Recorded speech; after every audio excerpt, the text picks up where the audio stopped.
আসসালামু আলাইকুম। আশা করি আপনি এবং আপনার পরিবার সকলেই সুস্থ আছেন। আজ আমি আপনাদের মাঝে এমন একটি ঘটনা বলতে চাচ্ছি যা আমার সাথেই ঘটেছিল। এটি কোনো শোনা গল্প নয় যা আমি অন্যের কাছ থেকে শুনে আপনাদেরকে বলছি, বরং আমি নিজে সবকিছু বাস্তবে অনুভব ও উপলব্ধি করেছি।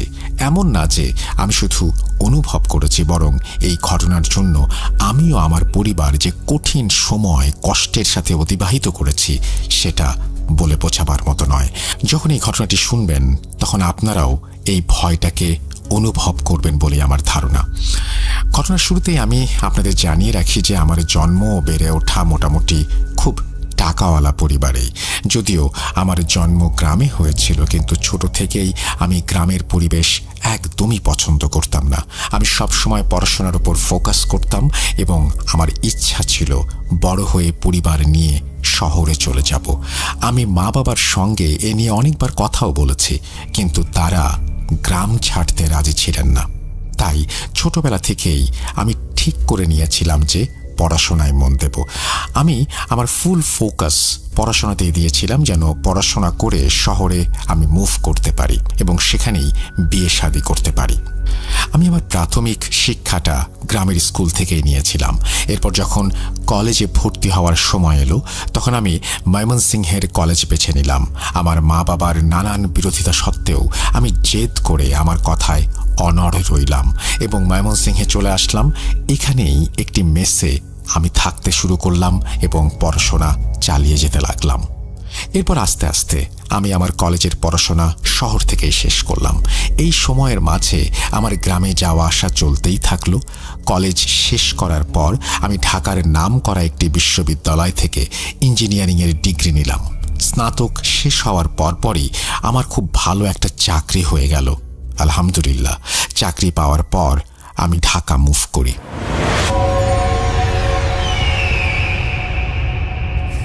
চাকরির মাঝে আমি খুব কম সময়ই গ্রামে যেতাম এবং বেশিরভাগ সময় ঢাকাতেই থাকতাম। তারপর এখানে আমার একজন মেয়েকে পছন্দ হয়ে গেল, আর আমি আমার মা বাবাকে না জানিয়েই তার সঙ্গে বিয়ে করে ফেললাম। আমার বিয়ের কথা জানার পর আমার ওপর আমার মা বাবা খুবই নাখোশ হলো। যদিও আমি তাদের কাছ থেকে অনুমতি নিতে চেয়েছিলাম না, কারণ আমি জানতামই যে তারা নিষেধই করবেন।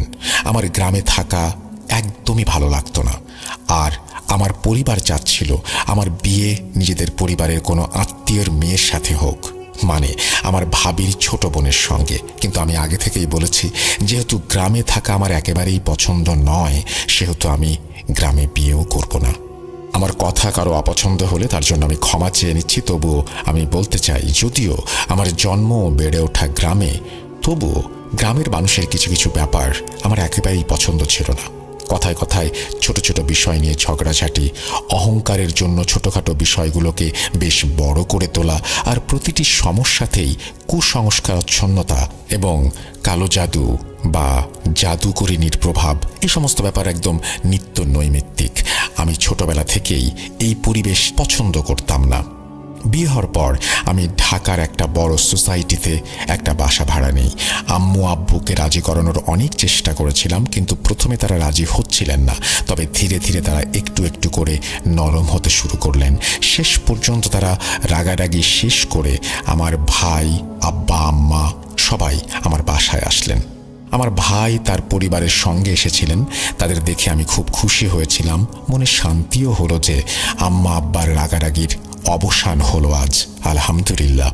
আমার ভাবি আমার ভাইয়ের সঙ্গেই ছিলেন, কিন্তু ভাবির মুড খুব খারাপ ছিল, কারণ তার ছোট বোনের সঙ্গে আম্মা আব্বা আমার বিয়ের পরিকল্পনা করেছিলেন। তিনি আমাকে না সালাম দিলেন আর না আমার কোনো কথার উত্তর দিলেন। তার চেহারায় বিরক্তির ছাপ লেগেই রইল। আম্মা এবং আব্বা আমার ভাইয়ের সাথে বাসায় 2 দিন ছিলেন। আমি তাদের নিয়ে অনেক এনজয় করেছি, শহর দেখিয়েছি, নানা জায়গায় ঘুরিয়েছি, রেস্টুরেন্টে নিয়ে গিয়ে খাইয়েছি। আমার জন্য যেন ঈদের সময় এসে গিয়েছিল। এরপর আমার বাসায় 2 দিন থাকার পর তারা আবার গ্রামে চলে গেলেন। একদিন রাতের কথা, আমার মুড সেদিন খুব ভালো ছিল, আর আমার স্ত্রীও আমার সঙ্গে ছিলেন। আমরা দুজন বসে গল্প করছিলাম যে বাহ, আম্মা আব্বার রাগ তো শেষ হয়ে গেল। এরপরে আমার স্ত্রী আমাকে বলল, তুমি ওই ছোট মেয়ের ঝুড়িটা দেখেছ? আমি বললাম, কোনটা? তিনি বললেন, ওই যে যেখানে আমি আমার চুল রাখি। আমার স্ত্রীর একটা অভ্যাস ছিল যে যখনই তিনি মাথায় ব্রাশ করতেন তখন যেসব চুল পড়ে যেত সেগুলো তিনি একটি ময়লার ঝুড়িতে আলাদা করে রাখতেন। এখনও তিনি বিছানায় বসে ব্রাশ করছিলেন, কিন্তু সেই ঝুড়িটা তিনি খুঁজে পাচ্ছিলেন না। আমি জানি না যে তাকে এই টোটকা কে বলেছিল যে সবসময় ভাঙা চুল আলাদা একটা ঝুড়িতে রাখতে হয়। যখন ঝুড়িটা পূর্ণ হয়ে যেত তখন তিনি সেই চুলগুলো পুড়িয়ে ফেলতেন। আমি একবার তাকে জিজ্ঞেস করেছিলাম যে তিনি কেন এই কাজ করেন। তিনি বলেছিলেন, আসলে আমি কারণটা জানি না, কিন্তু আমার মা বলতেন যে ছেঁড়া বা পড়ে যাওয়া চুল এভাবে কখনো এদিক সেদিক ফেলে রেখো না। সম্ভবত এই কারণে আমার স্ত্রী বিষয়টাকে খুব সিরিয়াসলি নিয়েছিল এবং সেই ঝুড়িটা খুঁজে না পাওয়ায় তাকে খুবই বিচলিত দেখাচ্ছিল। আমি তাকে আশ্বস্ত করলাম যে হতে পারে আম্মু ঝুড়িতে এত চুল দেখে সেটা ফেলে দিয়েছেন, অথবা বাচ্চারা খেলার ছলে কোথাও নিয়ে ফেলে দিয়েছে, কারণ আমার ভাইয়ের বাচ্চারা আমার রুমে প্রায়ই খেলতে আসতো। এসব নিয়ে এত চিন্তার কিছু নেই। আমি তাকে এসব বলে সান্ত্বনা দেওয়ার চেষ্টা করেছিলাম, কিন্তু তিনি তর্ক করেই যাচ্ছিলেন। বাচ্চারা আমার চুল দিয়ে কি করবে? কি কাজ থাকতে পারে ওদের? এরপর আমি তার সঙ্গে আর কোনো কথা না বাড়িয়ে ঘুমিয়ে পড়লাম এবং এই ঘটনা ভুলে গেলাম। আম্মা আব্বা চলে গিয়েছিল প্রায় 1 সপ্তাহ হয়ে গেছে। তখন একদিন হঠাৎ করে আমার স্ত্রীর শরীর খারাপ হয়ে গেল এবং তার প্রচণ্ড জ্বর উঠল। তখন আমি অফিসে ছিলাম, তিনি আমাকে ফোনেও জানাননি। রাতে যখন আমি বাড়ি ফিরলাম তখন তিনি জ্বরে পুড়ে যাচ্ছিলেন। আমি যখন জ্বর মাপলাম তখন দেখলাম সেটা প্রায় 103 ডিগ্রি জ্বর। আমি তাকে বললাম, চলো দ্রুত ডাক্তারের কাছে যেতে হবে। তিনি আমাকে বললেন যে না, আমি মেডিসিন খেয়েছি, একটু পরে ঠিক হয়ে যাবে। এরপর তিনি চোখ বন্ধ করে শুয়েছিলেন। আমি তার জন্য স্যুপ বানাচ্ছিলাম। হঠাৎ আমার ঘর থেকে এমন একটা আওয়াজ ভেসে এলো যেন কেউ কথা বলছে। সেই রুম থেকে আওয়াজটা আসছিল যে রুমে আমার স্ত্রী শুয়েছিলেন। আমি আমার স্ত্রীর নাম বলতে ভুলে গেছি, ক্ষমা করবেন। আমার স্ত্রীর নাম লামিয়া। যাই হোক, রুমের ভেতর আওয়াজ শুনে আমি অবাক হয়ে বললাম যে, লামিয়া, কার সাথে কথা বলছো? প্রথমে ভাবলাম হয়তো সে ফোনে কথা বলছে, কিন্তু সেই আওয়াজগুলো খুবই ভয়ানক ছিল। মনে হচ্ছিল কেউ যেন গলা খাঁকারি দিচ্ছে, গড় গড় করে কিছু বলছে। আমি চূড়া বন্ধ করে আমার ঘরের দিকে এগিয়ে গেলাম। আমি যখন ঘরের দিকে এগিয়ে যাচ্ছিলাম, যত এগিয়ে যাচ্ছিলাম ততই শব্দগুলো যেন আরো তীব্র হচ্ছিল। সে এক অদ্ভুত আওয়াজ। মনে হচ্ছিল কারো গলা যেন জোর করে চেপে ধরে রাখা হয়েছে এবং সে কোনোভাবেই চিৎকার করতে পারছে না। যেমনই আমি দরজার হ্যান্ডেল খুললাম এবং ভেতরে গেলাম তখন সেই আওয়াজগুলো বন্ধ হয়ে গেল। আমি লামিয়াকে দেখলাম যে সে চোখ বন্ধ করে বিছানায় শুয়ে আছে। আমি লামিয়াকে ডাকলাম এবং জিজ্ঞাসা করলাম, তুমি কিছু বলছিলে? লামিয়া নাবোধক মাথা নাড়ল। আমি এটাকে আমার ভ্রম মনে করে আবার স্যুপ বানাতে চলে গেলাম। সেদিন রাতটা এভাবেই কেটে গেল এবং পরের দিন আমার স্ত্রীর শরীর ভালো হয়ে গেল, কিন্তু সেই আওয়াজগুলো আমার মনের এক কোণে যেন রয়েই গেল। আমি বিশ্বাস করতে পারছিলাম না যে এই আওয়াজগুলো আমি নিজের কানে শুনেছিলাম। আমার তো ভুলও হতে পারে। যাক, আস্তে আস্তে আমাদের দিন কেটে যাচ্ছিল। এইভাবে প্রায় 2 সপ্তাহ কেটে গেল। আমার মনে আছে সেদিন ছিল জুম্মাবার। ওই দিন আমার অফিস ছিল না, আর আমি আরও 2 দিনের জন্য ছুটি নিয়েছিলাম, কারণ আমাদের গ্রামে যাওয়ার পরিকল্পনা ছিল। আম্মা আব্বাও আমাকে বলেছিলেন যে অবশ্যই আমাদের বউকে গ্রামে নিয়ে আসতে হবে। আমার পরিকল্পনা আগে থেকেই করা ছিল, শুধু জুম্মার নামাজ পড়ে বের হতে হবে। আমি লামিয়াকে বললাম, তুমি তাড়াতাড়ি খাবার তৈরি করে নাও এবং নামাজ পড়ে নাও। আমি মসজিদ থেকে নামাজ পড়ে আসছি, তারপর আমরা একসাথে খেয়ে বের হব। লামিয়াকে এসব বলে আমি নামাজের জন্য ঘর থেকে বেরিয়ে পড়লাম। যখন আমি বাড়িতে ফিরলাম এবং বাড়ির বেল বাজালাম তখন ভেতর থেকে কেউ এলো না দরজা খুলতে। মনে হলো হয়তো লামিয়া বাথরুমে আছে বা নামাজ পড়ছে। আমি বাইরে 10-15 মিনিট অপেক্ষা করলাম, তারপর আবার বেল বাজালাম, তাতেও লামিয়া দরজা খুলতে এলো না। আমি লামিয়ার মোবাইলে কল করলাম, কিন্তু সে ফোন রিসিভ করলো না। তখন আমি চিন্তায় পড়ে গেলাম। আমি মেকানিক নিয়ে এলাম। এরপর দরজার লক খুলে আমি ভেতরে প্রবেশ করলাম।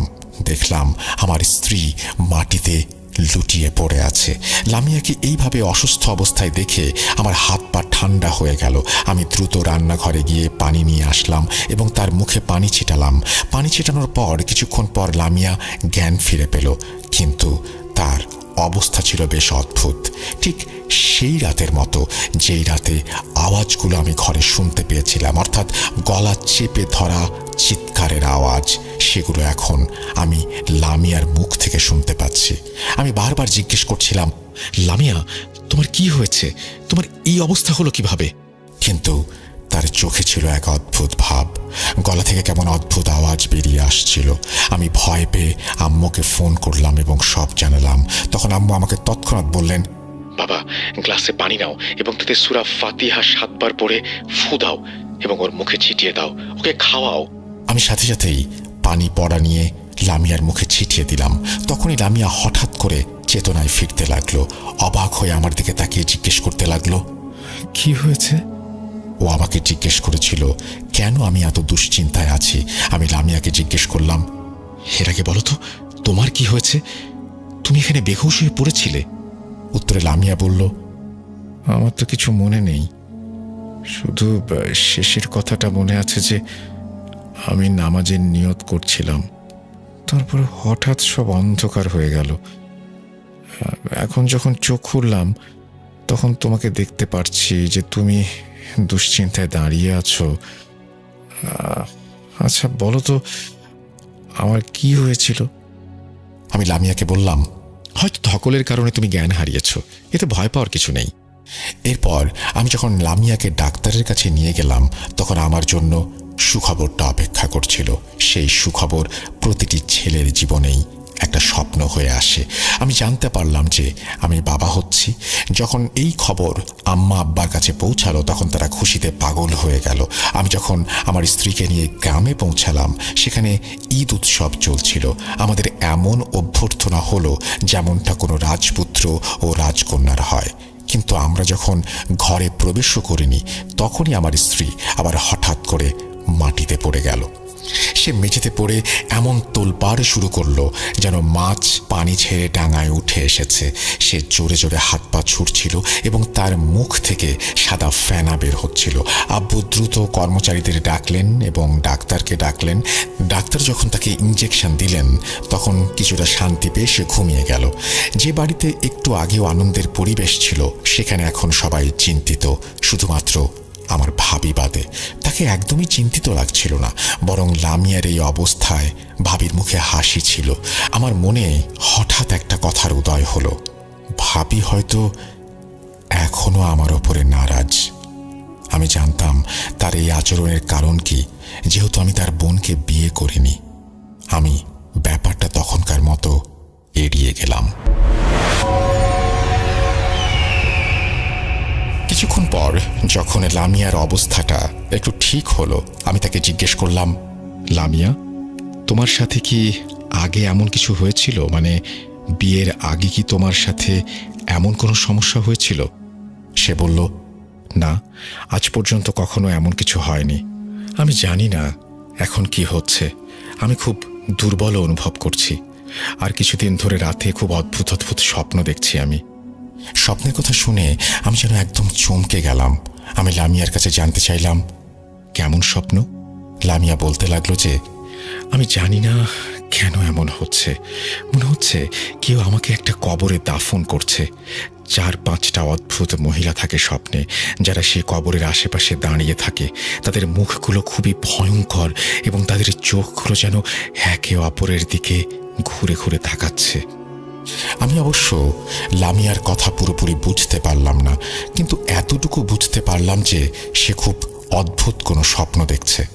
আম্মু ওর মাথায় হাত বুলিয়ে দিচ্ছিলেন এবং ওকে শান্ত করার চেষ্টা করছিলেন। দোয়া দুরুদ পড়ে লামিয়ার গায়ে ফু দিচ্ছিলেন, কিন্তু এতে যেন লামিয়ার অবস্থা আরো খারাপ হয়ে যাচ্ছিল। আমি আম্মু আব্বুকে বললাম যে, আপনারা দয়া করে নিজেদের ঘরে গিয়ে বিশ্রাম করুন, চিন্তা করবেন না, আমি লামিয়াকে সামলে নেব। এরপর সবাই আমাদের ঘরে রেখে বাইরে চলে গেল। আমি আর লামিয়া একা ঘরে রয়ে গেলাম। আমি লামিয়ার কাছে জানতে চাইলাম, আসলে তোমার কি হয়েছে? আগে তো কখনো এরকম হয়নি। বেচারি আমার প্রশ্নের কি উত্তর দেবে? সে তো নিজেই খুব চিন্তিত। ও এতটাই দুর্বল ছিল যে বিছানা থেকে উঠতেও পারছিল না। আম্মু ও বাসার বাকি মহিলারা এসে এসে লামিয়ার জন্য খাবার দিয়ে যাচ্ছিল। আমি আমার শ্বশুর শাশুড়িকে আমার স্ত্রীর অসুস্থতার কথা বলিনি, কারণ আমি চাইনি তারা চিন্তিত হোক। আম্মু আমাকে বললেন, ফরহাদ, ওর স্বাস্থ্য ভালো নেই। তুমি শহরে গিয়ে একা একা ওকে কিভাবে সামলাবে? তোমার তো অফিসও আছে। এভাবে ও ভালো হবে না। ভালো হয় তুমি যদি অফিস থেকে ছুটি নিয়ে আরও কিছুদিন এখানেই থাকো। এখানে আমরা সবাই আছি যেহেতু। আমার মায়ের এই পরামর্শ ভালো লাগায় আমি অফিস থেকে ছুটি নিলাম। আমার কাছে অবশ্য আর কোনো উপায়ও ছিল না। যদিও আমি লামিয়াকে ওর বাবার কাছে রেখে যেতাম তাহলে ভালো হতো না, কারণ লামিয়া তাদের একমাত্র সন্তান আর তারা যথেষ্ট বৃদ্ধ হয়ে গিয়েছিল।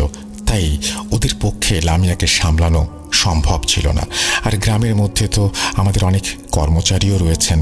তাই আমি ভেবেছিলাম যে গ্রামের পরিবেশে লামিয়া কিছুটা স্বস্তি পাবে।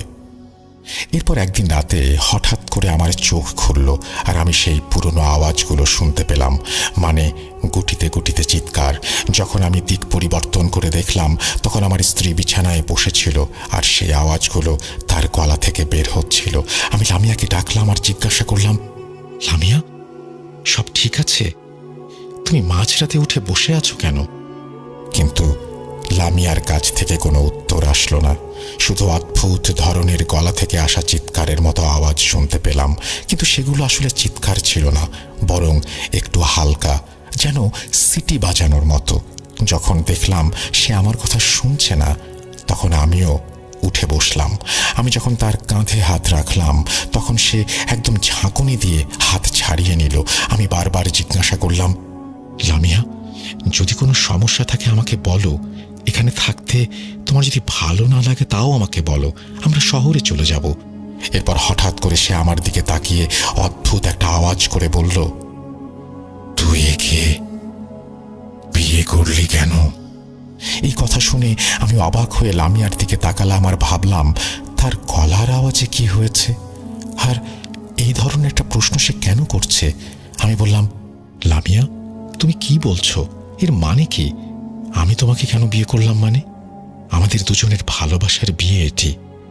লামিয়ার পরের কথাগুলো শুনে আমার মাথা ঘুরে গেল। সে বলল, এখনই একে তালাক দে, না হলে আমরা একে মেরে ফেলবো।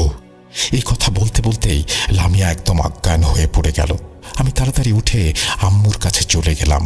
আম্মুর কাছে গিয়ে যখন আমি সব কথা বললাম তখন তিনি একেবারে মহা চিন্তিত হয়ে গেলেন। বললেন, বাবা, আমার মনে হচ্ছে এটা কোনো রোগ নয়, বরং এর সঙ্গে কিছু জাদুটোনা জড়িত। জাদুটোনার কথা শুনে আমি চিন্তায় পড়ে গেলাম।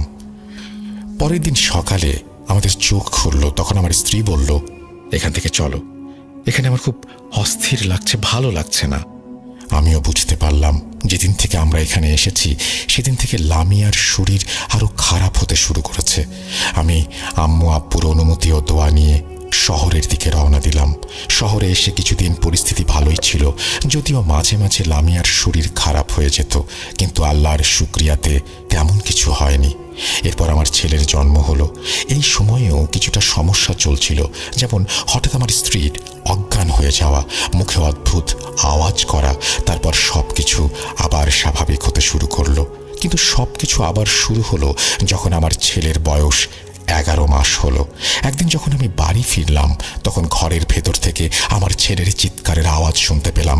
আমি দৌড়ে ঘরে গেলাম আর যা দেখলাম সেটা এমন ছিল যে আমার ছেলে সোফার ওপর পড়েছিল আর আমার স্ত্রী তার গলা চেপে ধরেছিল। এই দৃশ্য দেখে আমার অবস্থা খারাপ হয়ে গেল। আমি দ্রুত গিয়ে ছেলেকে বাঁচানোর চেষ্টা করলাম, কিন্তু কিছুতেই তাকে ছাড়াতে পারলাম না। আমি তো গ্রামের ছেলে, যথেষ্ট কর্মঠ আমি। আমার স্ত্রী তো ধনী পরিবারের মেয়ে, গায়ে এত জোরও নেই, কিন্তু তার হাত থেকে আমি আমার ছেলেকে ছাড়াতে পারছিলাম না। হঠাৎ করে আমার মাথায় একটা চিন্তা এলো। আমি সূরা ফাতিহা পড়া শুরু করলাম। যখনই আমি সূরা ফাতিহা পড়া শুরু করলাম লামিয়ার শরীর ধীরে ধীরে শিথিল হতে শুরু করলো। সে পেছনে বিছানায় অজ্ঞান হয়ে পড়ে গেল। আমি তখন লামিয়ার কোনো চিন্তাই করিনি। আমার চিন্তা ছিল আমার ছেলেকে নিয়ে। এতটুকু ছেলে মরেই তো যেত। আল্লাহর রহমতে তেমন কিছু আর ওই দিন হয়নি। আমি আমার স্ত্রীর ওপর খুব নাখোশ ছিলাম এই ভেবে যে সে কি করছে। আল্লাহ না করুক যদি আমি সময় মতো পৌঁছাতে না পারতাম, তাহলে কেমন বড় একটা বিপদে পড়তে পারত আমার ছেলেটি। এরপর যখন লামিয়ার চেতনা ফিরল এবং আমি তাকে বকতে শুরু করলাম, সে নিরীহ মুখে আমার দিকে তাকালো। মনে হচ্ছিল ও কিছুই বুঝতে পারছে না, ওর মনে নেই কি ঘটেছে। ওর মুখের চাউনি দেখেই আমি খুব তাড়াতাড়ি বুঝে গিয়েছিলাম যা কিছু হয়েছে সেটা সে একেবারেই উপলব্ধি করতে পারেনি। কিন্তু তারপর থেকে ঘটনাগুলো একের পর এক ঘটতেই থাকলো। পরের দিন সারা ঘরে রক্তের ছিটে দেখতে পেলাম। ওই ছিটেগুলো প্রতি ঘরের দেয়ালে ছিল, এমনকি ওয়াশরুমেও। তারপর তার ঠিক 2 দিন পরে রাতে আমি আর আমার স্ত্রী ঘুমাচ্ছিলাম। তখন আমার পাশের রুম থেকে চিৎকারের আওয়াজ এলো, যেই ঘরে কেউ ছিল না। আমরা দুজনই দৌড়ে গেলাম। ঘরে গিয়ে আমাদের চোখ ছানা বড়া। আমাদের ছোট্ট ছেলেটা সেই ঘরের বিছানায় কিভাবে এলো, আর কাঁদছেই বা কেন? হঠাৎ করে আমার স্ত্রী বলল, দেখো, এখানে একটা মেয়ে আর একটা ছেলে দাঁড়িয়ে আছে।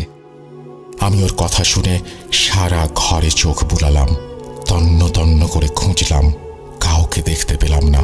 এরপর লামিয়া বলল, ওরা দুজন কি বলছে জানো? ওরা বলছে যে এখানে একজন আন্টি দাঁড়িয়েছিলেন, যাকে দেখতে খুব ভয়ঙ্কর লাগছিল। এবং যখন লামিয়া ভ্রমের মাঝেই সেই 2 বাচ্চার কথা বলছিল এবং আন্টির বর্ণনা করছিল, তখন সেটা ঠিক একই মহিলা ছিল যাকে আমরা স্বপ্নে দেখতে পেয়েছিলাম। এখানে একটা কথা বলে রাখি, যখন থেকে লামিয়ার সাথে এই ঘটনাগুলো ঘটছিল, অর্থাৎ যখন আমাদের ছেলের গলা চেপে ধরার চেষ্টা করেছিল লামিয়া, তখন থেকেই আমি অফিসের কাজ ঘর থেকে করছিলাম। এখন আমি বাচ্চাটাকে ওর সঙ্গে একা ছাড়তে পারি না। এমন অবস্থায় একদম নিশ্চিত হয়ে গিয়েছিলাম আমি যে আমাদের কারো সাহায্য নিতে হবে। এ কারণে যখন আমি আমার বন্ধুদের সঙ্গে বললাম এই বিষয়ে, তখন একজন বৃদ্ধ লোকের সাথে আমাদের দেখা হলো। আমি প্রথম সুযোগে আমার স্ত্রী ও সন্তানকে নিয়ে ওনার কাছে চলে গেলাম। বৃদ্ধের বাড়িতে তখন প্রচুর ভিড় ছিল। যখন আমাদের পালা এলো, আমি বৃদ্ধ লোকের সাথে কথা বলতে যাচ্ছিলাম, কিন্তু তিনি নিজেই বললেন, বাবা, তোর কিছু বলার দরকার নেই। আমি দেখতে পাচ্ছি যে তোর এবং তোর পরিবারে কি চলছে। তোর পরিবারে যেটা হচ্ছে সেটা জাদু, আর এই জাদু যেখান থেকে হচ্ছে সেটা তোরই পরিবার। আমি তাকে জিজ্ঞেস করলাম, হুজুর, এর চিকিৎসা কি? তিনি বললেন, বাবা, প্রথমে তো তোকে ওই সব কিছু বাইরে বের করতে হবে যা তোর বউকে খাওয়ানো হয়েছে। প্রথমে আমি বুঝতে পারিনি তিনি কি বলছেন, কিন্তু তারপর তিনি কিছু তাবিজ দিলেন এবং বললেন, এই তাবিজগুলো পানিতে মিশিয়ে তোর বউকে পান করা। এরপর তার বমি হবে এবং সেই বমিতে সবকিছু বেরিয়ে আসবে যা তোর বউয়ের ওপর জাদু করার জন্য খাওয়ানো হয়েছে। আমার জন্য পুরো ব্যাপারটা নতুন ছিল। আমি কিছুই বুঝতে পারছিলাম না হুজুর কি বলছেন, কিন্তু যেভাবে তিনি বললেন সেইভাবে কাজ করলাম। সেই তাবিজগুলো পানিতে মিশিয়ে যখন লামিয়াকে সেই পানি পান করালাম, তখন সে একদম একাধারে বমি করতে শুরু করলো। লামিয়ার বমির বেগ এতটা তীব্র ছিল যে বমির সঙ্গে রক্তের গলিত অংশ বের হচ্ছিল। 4 দিন ধরে ক্ষণে ক্ষণে সে লাগাতার বমি করতে থাকলো। কখনো তার বমিতে চুলের গুচ্ছ বের হচ্ছিল, কখনো অদ্ভুত ধরনের কিছু হাড়। তার বমি ছিল অদ্ভুত এবং সেই বমির গন্ধ ছিল অবর্ণনীয়। ওই সময়টা সারা বাড়ি থেকে কিছু অদ্ভুত আওয়াজ আসছিল। কখনো মনে হতো ঘরের কোনায় কেউ বসে কাঁদছে, আবার হঠাৎ সে আওয়াজ মিলিয়ে যাচ্ছিল। কখনো মনে হতো রাতের বেলায় ছাদের ওপর কেউ হাঁটছে, হঠাৎ লাফাচ্ছে। এই আওয়াজগুলো এত ভয়ঙ্কর ছিল যে একজন সাহসী মানুষের পক্ষেও তা হজম করা সম্ভব না। আমরা আমাদের ছোট ছেলেটার সাথেই ঘরে ঘুমাচ্ছিলাম। একদিন সকালে উঠতেই দেখি বাইরের রুমের সব ফার্নিচার উল্টে পড়ে আছে। প্রথমে দেখে মনে হলো যেন বাইরে থেকে চোর ঢুকেছে, কিন্তু যখন দেখি দরজা সব আগের মতো বন্ধ ছিল। ওই হুজুর আমাদের 5 দিনের তাবিজ দিয়েছিলেন। ওই 5 দিনে অনেক কিছু ঘটেছিল। এরপর যখন আমরা আবার সেই হুজুরকে দেখাতে গিয়েছিলাম, তিনি ইস্তেখারা করে বললেন, না, যে জাদু করেছে সে ক্রোধের বশে পাগল হয়ে গেছে। আমি একটা জাদু কাটাচ্ছি আর সে সাথে সাথেই আরও একটা জাদু করছে। এরপর আমরা সেই হুজুরকে জিজ্ঞেস করলাম, এখন এর সমাধান কি? তিনি বললেন, বাবা, এখন আমাকে এই নির্দয় ব্যক্তির সঙ্গে মোকাবেলা করতে হবে। আমি প্রথমে চেয়েছিলাম যে শুধু চিকিৎসায় কাজ করি, কিন্তু এখন সে জাদু করার কাজ ছাড়ছে না, তাই বাধ্য হয়ে আমাকে এই জাদু তার উপর ফেরত দিতে হবে। আর যদি সে এখনো না থামে তাহলে তার জান হারিয়ে ফেলতে পারে এর ফল হিসেবে। ওই বৃদ্ধ আমাকে আরও 100টা তাবিজ দিলেন এবং বললেন যে এই 10টা তাবিজের কাজ আমাকে 10 দিন করতে হবে। ধুনি জ্বালিয়ে লামিয়াকে 10 দিন শুকাতে হবে এবং সেই ধুনি দিয়ে পুরো ঘরে ধোঁয়া ছড়িয়ে দিতে হবে। আমি অফিসের সব কাজকর্ম ছেড়ে দিয়ে শুধু এই কাজে ব্যস্ত হয়ে পড়লাম। আমাদের বাচ্চাদের সেফটি আমার জন্য সবচেয়ে বেশি গুরুত্বপূর্ণ ছিল। ওই 10 দিন এত ভয়ের ছিল যে আমি বোঝাতে পারবো না। প্রতিদিন কিছু না কিছু ঘটতো। কখনো আমার বাচ্চার আশেপাশে ঘরে কালো বেড়াল দেখা যেত। যখন আমি আমার বাচ্চার কাছে যেতাম বেড়ালগুলো গায়েব হয়ে যেত। আমি বাথরুমের আয়নায় এক মহিলাকে পেছনে দাঁড়িয়ে থাকতে দেখতাম, সেই মহিলা যার বর্ণনা লামিয়া আমাকে দিয়েছিল। কিন্তু যেহেতু সেই বৃদ্ধ হুজুর আগে থেকেই বলে দিয়েছিলেন যে এমন সব কিছু হবে এবং ধৈর্য ধরতে হবে আমাদের, তাই আমি স্থায়ীভাবে ঘরে কোরআন তেলাওয়াত চালিয়ে রাখতাম। আমার ছেলেটার শরীরে হাতের দাগ দেখা যেত। মনে হতো কেউ ওকে অনেক জোরে মেরেছে। আমাকে রাতের বেলা জাগতে হতো। আর আস্তে আস্তে আমার অবস্থা খুব খারাপ হয়ে যাচ্ছিল। কিন্তু আমি স্ত্রী ও বাচ্চার সামনে ভেঙে পড়ার পাত্র ছিলাম না, কারণ যদি আমি ভেঙে পড়তাম তাহলে ওদেরকে সামলাতো। আমার স্ত্রী খুব দুর্বল হয়ে পড়েছিল। তাকে দেখে মনে হতো যেন সারা শরীরের সব রক্ত পানি হয়ে গেছে। ওর মা বাবাও ওর এই অবস্থা নিয়ে চিন্তিত ছিলেন, আর সময় সময় তারা তার জন্য কোনো না কোনো তদবিরের ব্যবস্থা করতেন। খোদা খোদা করে 10 দিন পার হলো। যেভাবে পার হলো সেটা আমি বোঝাতে পারবো না। শুনতে হয়তো তেমন ভীতিকর মনে হবে না, কিন্তু সেই প্রতিটা মুহূর্ত আমার অনুভব করা, চোখের সামনে দেখা এবং এক অদৃশ্য ভয়ের অনুভূতি, যে কোনো সময় যে কোনো কিছুই হতে পারে।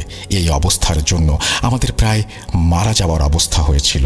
কিন্তু যেই আমাদের চিকিৎসা শেষ হলো, আমার গ্রাম থেকে খবর এলো যে আমার ভাবির ইন্তেকাল হয়ে গেছে এবং তার মৃত্যু খুবই ভয়াবহভাবে হয়েছিল। আমি বুঝতে পারলাম যে ভাবির মৃত্যুর পেছনের কারণ কি। ওই বৃদ্ধ হুজুর বলেছিলেন যেই ব্যক্তিটি এই জাদু করেছে তার উপরে জাদু ফেরত দেয়া হবে এবং তার ফলে তার মৃত্যুও হতে পারে। আমার ভাই যখন আমাকে জানালো মারা যাবার আগে ভাবির কি অবস্থা হয়েছিল, তখন আমি 100% নিশ্চিত ছিলাম যে এই জাদু করার লোক আর কেউ নয়, আমার ভাবি। ভাইয়ের এ বিষয়ে কিছু জানা ছিল না। তিনি সম্পূর্ণ নির্দোষ। কিন্তু সেই নির্দয় আর ক্রোধের বশে অন্ধ হয়ে যাওয়া মহিলা যে নিজের আত্মমর্যাদাকে সন্তুষ্ট করতে গিয়ে আমার সাজানো সংসার নষ্ট করার চেষ্টা করেছিল, আমার বউকে মারার চেষ্টা করেছিল, কিন্তু শেষ পর্যন্ত ফলাফল হলো বিপরীত।